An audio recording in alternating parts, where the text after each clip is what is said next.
RTV app వార్తల్ని క్షణాల్లో చదివే అవకాశం ఉంటుంది. ఒక న్యూస్ పేపర్, ఒక టెలివిజన్ ఛానల్ మీ చేతుల్లో ఎప్పుడూ ఉంటాయి. మార్పు పేరిట గద్దెనెక్కి ఇవాళ మోసం చేస్తూ ఉన్నది కాంగ్రెస్ ప్రభుత్వం. 6 గ్యారంటీలు అన్నారు.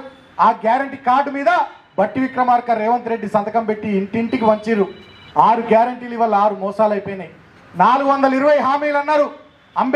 అభయహస్తం కాంగ్రెస్ పార్టీ ఇందిరమ్మ పాలన, ఇందిరమ్మ రాజ్యం అన్నారు. ఇందిరమ్మ పాలనలో ప్రజా పాలన ఎట్లుంటుందో చూపిస్తాం, 420 హామీలు అమలు చేస్తామని మేనిఫెస్టో బుక్కులు ఇంటింటికి వంచిర్రు. ఒక్కటంటే ఒక్క హామీని అమలు చేయక ఇది 420 హామీల బుక్ కాదు, కాంగ్రెస్ ప్రభుత్వం అంటే 420 గల ప్రభుత్వం అని చెప్పి ఇవాళ కాంగ్రెస్ వాళ్ళు నిరూపించుకున్నారు. ఇక ఇవేమో చెప్పినాయి, ఇక చెప్పని కొత్తగా మళ్ళా దుకాణాలు కొన్ని మొదలుపెట్టారు. ఇప్పుడు వాళ్ళకి ఏం కావాలి? కాంగ్రెస్ పార్టీకి దేశంలో ఇప్పుడు 3 చోట్లనే ప్రభుత్వం ఉంది. ఒకటి హిమాచల్ ప్రదేశ్, అక్కడ పైసలు ఎక్కువ లేవు. 2 కర్ణాటక, అక్కడ లొల్లులు ఎక్కువ ఉన్నాయి. ఇక 3వది తెలంగాణ. కేసీఆర్ నాయకత్వంలో 10 సంవత్సరాల్లో బంగారు గుడ్లు పెట్టే బాతు లెక్క కేసీఆర్ గారు బ్రహ్మాండంగా హైదరాబాద్ను తయారు చేసింది. ఈ తెలంగాణలో ఇక హైదరాబాద్ నుండి ఎంత పిండితే అంత పైసలు వస్తాయి. కాబట్టి దీన్ని ఒక రిజర్వ్ బ్యాంక్ లెక్క కాంగ్రెస్ పార్టీ ఒక ఏటీఎం సెంటర్ లెక్క హైదరాబాద్ను, తెలంగాణను వాడుకునే కార్యక్రమంలో భాగంగా వాళ్ళ అడ్డగోలు పైసలు వసూలు చేస్తూ ఢిల్లీకి ఇక్కడి ప్రభుత్వం పంపిస్తూ ఉన్నది. దానికోసమే కొత్త కొత్త కార్యక్రమాలు, కొత్త కొత్త స్కీములు వస్తూ ఉన్నాయి. ఎవడైనా నిలబెట్టాలి, ఎవడైనా కట్టాలి దమ్ముంటే. కానీ ఇక్కడ ఈ కాంగ్రెస్ ప్రభుత్వం ఏం చేస్తూ ఉంది? ప్రజల్ని భయపెట్టడానికి కూలగొట్టే కార్యక్రమం పెట్టుకున్నది. అంటే ఈ కూలగొట్టడం వల్ల వాళ్ళకి 2-3 వస్తున్నాయి. ఒకటేంది, నీది కొట్టేస్తాం అనగానే ఆ బిల్డరు, ఈ కాంట్రాక్టర్ భయపడొచ్చి రేవంత్ రెడ్డికి పైసలు ఇస్తున్నారు. ఈడు కొన్ని ఉంచుకుంటున్నాడు, ఢిల్లీకి కొన్ని పంపిస్తున్నాడు, పైసలు వస్తున్నాయి. రెండోదిగా కేసీఆర్ గారు హైదరాబాద్ను బాగా డెవలప్ చేసిండు. హైదరాబాద్లో ఎక్కడికి పోయినా కేసీఆర్ పేరు, కేటీఆర్ పేరు వినబడుతుంది. ఇక నా పేరు వినబడాలంటే నేను ఏదో ఒకటి చేయాలని చెప్పి ఏం చేస్తున్నాడు? హైదరాబాద్ మీద ఆయనకు పగున్నది. 17 సీట్లు మొన్న బీఆర్ఎస్ని గెలిపించారు హైదరాబాద్ ప్రజలు.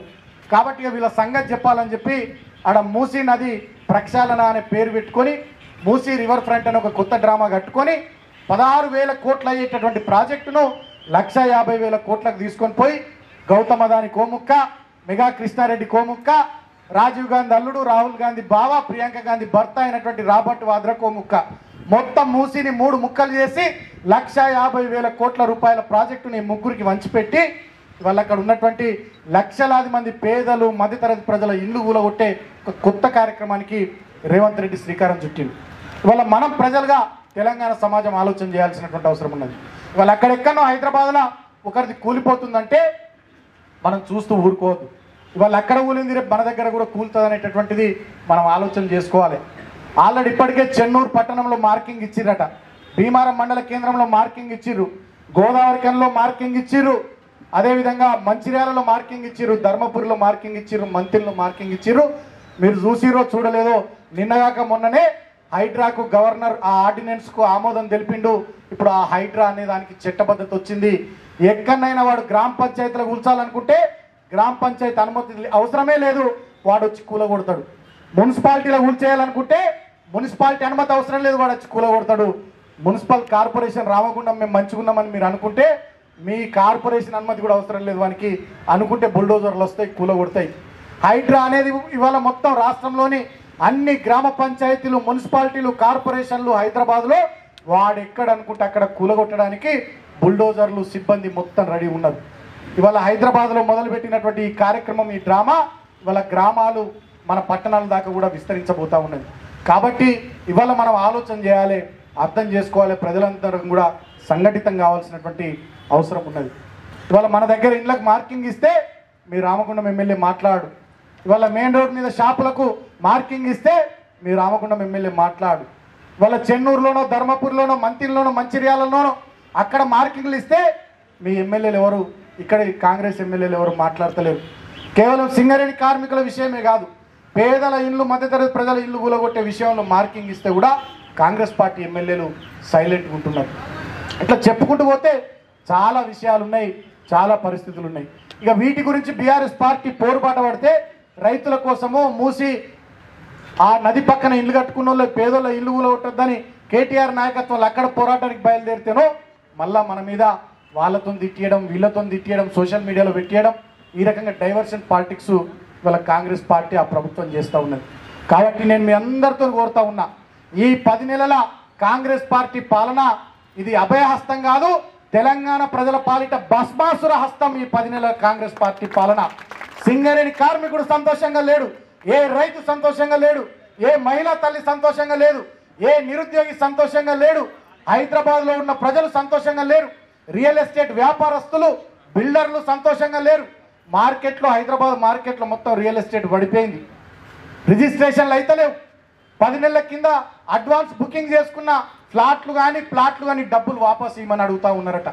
మార్కెట్ అంతా పడిపోయింది.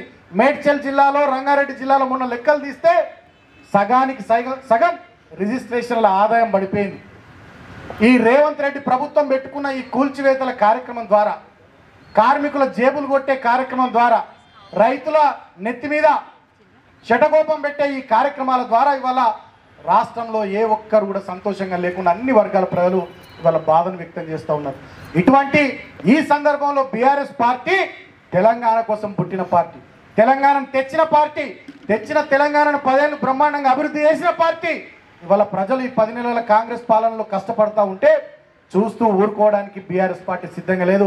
ఖచ్చితంగా ప్రజల పక్షాన పోరాటం చేస్తాం, ప్రజల పక్షాన వాళ్ళ గొంతుకలే మేము నిలబడతాం.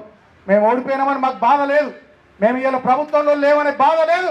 మళ్ళీ అవసరమైతే మీకోసం ఆనాడు 2014 ముందు అప్పటి ప్రభుత్వాల మీద ఎట్లా కొట్లాడినామో ఉద్యమకారులుగా అంతకన్నా డబల్ కొట్లాడడానికి బీఆర్ఎస్ పార్టీ మేము సిద్ధంగా ఉన్నాం. మాకు పదవుల బాధ లేదు, పదవుల గోల లేదు. పదవుల కోసం పుట్టిన పార్టీగానే కాదు ఇది, పదవుల కోసం వచ్చిన వాళ్ళంగానే కాదు. మేము మళ్ళీ ప్రజల కోసం కొట్లాడతాం, పనిచేస్తాం. ఈ రాక్షసుడి పాలన పోవాలి, ఈ రేవంత్ రెడ్డి అనే నరరూప రాక్షసుడి పాలన తెలంగాణలో అంతం కావాలి. అభయహస్తం పేరిట భస్మాసుర హస్తంగా మారిన ఈ కాంగ్రెస్ పాలన పోవాలి. పేద ప్రజలు, రైతులు, మహిళలు, నిరుద్యోగులు, ఉద్యోగులు, కార్మికులు అందరికీ మంచి జరిగే విధంగా ఈ ప్రజలందరి పక్షాన పోరాటం చేయడానికి బీఆర్ఎస్ పార్టీ సిద్ధంగా డెఫినెట్గా ఉంటుంది. దాంట్లో భాగమే ఇవాళ సింగరేణి కార్మికుల పక్షాన మీ తరపున గొంతు విప్పుతూ ఇవాళ ఇక్కడ ఈ కార్యక్రమాన్ని పార్టీ అదేవిధంగా సంఘం తీసుకోవడం జరిగింది. నేను కార్మికులకు విజ్ఞప్తి చేస్తూ ఉన్నా, మీరు కూడా బయటకు వెళ్ళండి, రండి, మాతో కలిసి గొంతు విప్పండి, కాంగ్రెస్ పార్టీని ఎదిరిద్దాం, గుర్తింపు సంఘాన్ని ఎదిరిద్దాం. ఖచ్చితంగా వాళ్ళ ఇండ్ల ముందర అవసరమైతే సింగరేణి కార్మికులందరూ వాళ్ళ ఇండ్ల ముందరికి పోవాలి, వాళ్ళకు కూడా చెప్పాలి. మీ ముఖ్యమంత్రితో మాట్లాడండి, మీ మంత్రులతో మాట్లాడండి అని చెప్పి కోల్బెల్ట్ ఏరియా ఎమ్మెల్యేలకు చెప్పాలి, వాళ్ళని నిలదీయాలి, వాళ్ళని కలవాలి, వాళ్ళని అడగాలి. మనకు న్యాయంగా రావాల్సినటువంటి ఇంకొక 2 లక్షల రూపాయలు వచ్చేదాకా సింగరేణి కార్మికులు పోరాటాన్ని కొనసాగించాలి. ముఖ్యంగా మన బీఆర్ఎస్ పార్టీ ఈ ప్రాంతంలో బొగ్గుగని కార్మిక సంఘం మన పోరాటాన్ని మనం కొనసాగిద్దాం. ఇదేదో దసరా అయిపోగానే పోరాటాన్ని ఆపుడు అనేది ఉండొద్దు.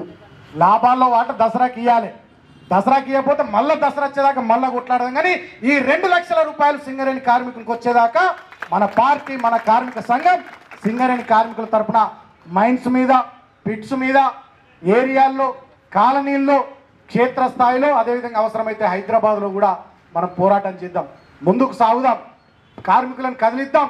మళ్ళొక్కసారి వాళ్ళందరికీ కూడా గతంలో జరిగినటువంటి ఉద్యమాలు వాటన్నిటి కూడా గుర్తు చేసి వాళ్లకు కలగాల్సినటువంటి లాభం, వాళ్ళకు రావాల్సినటువంటి డబ్బులు వాళ్ళకు వచ్చేటట్టుగా చేద్దాం. ఏం చేస్తూ ఉన్నాడు ఈ రేవంత్ రెడ్డి, ఏం చేస్తూ ఉన్నాడు ఈ ఆర్థిక శాఖ మంత్రి బట్టి విక్రమార్క అంటే ఇక్కడికి రావాల్సినటువంటి 2000 పైచిలకు కోట్లు లాభాలను డైవర్ట్ చేసి కొడంగల్లో ఇంటర్నేషనల్ రెసిడెన్షియల్ స్కూల్ కడతారట రేవంత్ రెడ్డి 25 ఎకరాలల్లో. ఎవడు అడిగిండా నిన్ను? సింగరేణి కార్మికుడు అడిగిందా? మదిరిలో కడతారట బట్టి విక్రమార్క ఈ పైసలతోని 25 ఎకరాల్లో ఇంటర్నేషనల్ రెసిడెన్షియల్ స్కూల్ కడతారట.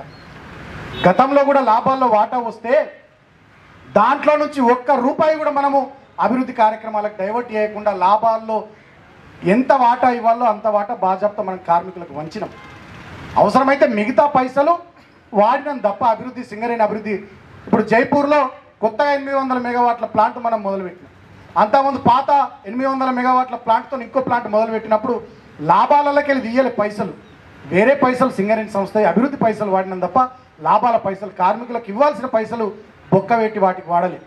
అదేవిధంగా క్వార్టర్లు నిర్మించిన భూపాలపల్లిలో కావచ్చు, ఇంకో చోట కావచ్చు, దానికి సింగరేణి కార్మికులకు ఇవ్వాల్సినటువంటి లాభాలలో నుంచి పైసలు తీసి భూపాలపల్లిలో కొత్త క్వార్టర్లు కట్టలేదు, వేరే పైసలతో కట్టినాం తప్ప కార్మికులకు ఇవ్వాల్సిన లాభాల పైసలు కార్మికులకి. వీళ్ళు డైరెక్ట్ ఫోన్లు వేసి బెదిరించినట్టు ఉద్యోగులను. సో ఈ రకమైనటువంటి ఒక అరాచకమైనటువంటి పరిస్థితి ఇవాళ మన ప్రాంతంలో ఉంది. కాబట్టి నేను మీ అందరితో కోరుతా ఉన్నా, కార్యకర్తలు నాయకులు మనమందరం ఐకమత్యంగా ఉందాం, కష్టపడదాం, గట్టిగా పని చేసుకుందాం. సింహం కూడా బయలుదేరే సమయం వచ్చింది. సమయానికి మన సింహం కూడా బయలుదేరుతుంది. డెఫినెట్గా రాబోయే రోజుల్లో ఖచ్చితంగా ఈ కాంగ్రెస్ పార్టీ చేస్తున్నటువంటి మోసాలు, అవి సింగరేణి కార్మికులకు కానీ రైతాంగానికి సంబంధించి కానీ, వాటి మీద మనం ఈ ప్రాంతంలో పోరాటం చేసుకుంటూ ముందుకు పోదాం. ఇంకోటి నేను ఈశ్వరని కూడా కోరుతా ఉన్నా, మీరు సీనియర్ నాయకులు మన ప్రాంతంలో మొన్ననే పెద్దపల్లి నుంచి ఎంపీగా పోటీ చేసినారు. మళ్ళీ సందర్భం వస్తే మీరే పోటీ చేయాలి. కాబట్టి పెద్దపల్లి పార్లమెంటు నియోజకవర్గం అంతా ఒక యూనిట్గా మన కార్యకర్తలను నాయకులను కాపాడుకునేదానికి ఈ 7 అసెంబ్లీ నియోజకవర్గాల పరిధిలో ఎక్కడ ఏమైనా మనం అంతా గద్దల్లాగా కొంచెం వాలాలి. నాకేమో రాష్ట్ర స్థాయి కార్యక్రమాల వల్ల నేను కొంచెం అటు ఎక్కువ సమయం ఇవ్వాల్సి వస్తుంది. కాబట్టి పెద్దన్న లెక్క మీరే ఈ 7 అసెంబ్లీ నియోజకవర్గాల పరిధిలో మన వాళ్ళందరికీ కొంచెం అండగా ఉండాలి, ధీమాగా ఉండాలి, ధైర్యాన్ని కల్పించాలి. ఇక నుంచి నేను కూడా కొంచెం ఎక్కువ, ఇక 10 నెలలు అయిపోయింది, ఖచ్చితంగా నేను కూడా ఎక్కువగా చెన్నూరు నియోజకవర్గంలో మంచిర్యాల జిల్లాలో ఎక్కువగా ఫ్రీక్వెంట్ విజిట్స్ పెట్టుకుందాం. కాంగ్రెస్ పార్టీ మోసాల మీద, దుర్మార్గాల మీద, ఈ ప్రభుత్వం దౌర్జన్యాల మీద మనం రాబోయే రోజుల్లో ఫైట్ చేస్తూ ముందుకు సాగుదామని చెప్పి మీ అందరికి కూడా తెలియజేస్తూ మరొకసారి కార్మికుల కోసం మరిన్ని వీడియోస్ కోసం ఛానల్ ని సబ్స్క్రైబ్ చేయండి. లేటెస్ట్ అప్డేట్స్ కోసం వాట్సాప్ ఛానల్ ని ఫాలో చేయండి. అండ్ లింక్ డిస్క్రిప్షన్ లో ఉంది.